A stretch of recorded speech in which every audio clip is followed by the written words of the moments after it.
સૌરાષ્ટ્રમાં સર્વપ્રથમ લાકડાની ભઠ્ઠી જામનગરમાં કાર્યરત કરવામાં આવી છે. જામનગરના ગાંધીનગર વિસ્તારમાં આવેલા મોક્ષ મંદિર સ્મશાનગૃહ ખાતે લાકડાથી માનવ મૃતદેહના અંતિમ સંસ્કાર કરવા માટે આધુનિક ભઠ્ઠી અને નવી અંતિમ યાત્રા બસનું લોકાર્પણ કરવામાં આવ્યું છે, જેનાથી હવે લાકડા અને સમય બંનેનો બચાવ થશે. ત્યારે આ અંતિમ સંસ્કાર આધુનિક ભઠ્ઠીની ખાસિયત વિશે આવો જાણીએ વિસ્તારથી. જામનગરમાં હિન્દુ મોક્ષ મંદિર સાર્વજનિક સંસ્થાન છેલ્લા 12-13 વર્ષ ત્યાં કાર્યરત છે, જેમાં અનેક નાના મોટા દાતાઓ દ્વારા અમોને ખૂબ જ સારો એવો પ્રોત્સાહન મળી રહ્યો છે. જામનગરના ગાંધીનગર સ્થિત મોક્ષ મંદિર સ્મશાનગૃહ ખાતે અંતિમ યાત્રા બસ અર્પણ કરવામાં આવી છે.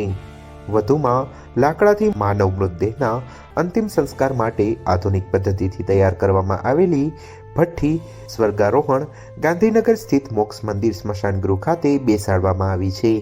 આ નવી પદ્ધતિની ભઠ્ઠીમાં મૃતદેહને લાકડાથી અંતિમ સંસ્કાર કરવા માટે સમયની સાથે લાકડાના જથ્થાનો પણ મોટો બચાવ થાય છે. જેના ભાગરૂપે આજે મધુસૂદન મસાલા લિમિટેડ દ્વારા આતિશભાઈ મોદી રિશિતભાઈ કોટેજા તેમજ સરદારજી ઇન્દ્રપાલજી સરદારજીના પરિવાર તરફથી ઇન્દ્રપાલજી સરદારજી તરફથી અમોને આ સંસ્થામાં આધુનિક લાકડાથી ચાલતી આધુનિક ભઠ્ઠી જે 2.5 મણ લાકડામાં માત્ર 1 કલાકમાં જ આ બોડીનો નિકાલ કરે છે અને પ્રદૂષણ વિના. તે સાથે અને નવું વાહન જે સબવાહિની છે તે મધુસૂદન લિમિટેડ કંપની દ્વારા મળેલ છે. તેઓને આ સંસ્થા ખૂબ જ આભારી છે. આ જ રીતે જામનગર શહેરના અનેક નાના મોટા દાતાઓ અમને સહકાર આપેલો છે અને આપતા રહીએ તેવી અપેક્ષા સાથે વિનું છું.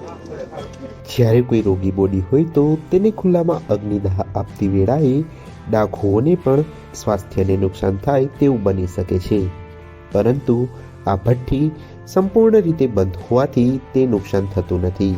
વધુમાં ખુલ્લામાં લાકડાથી મૃતદેહના અંતિમ સંસ્કારમાં અંદાજે 10 મણ જેટલા લાકડા જોતા હોય છે, જેની સરખામણીએ આ ભઠ્ઠીમાં માત્ર 2.5 થી 3 મણ જેટલા લાકડામાં મૃતદેહના સંપૂર્ણ રીતે અંતિમ સંસ્કાર થઈ શકે છે.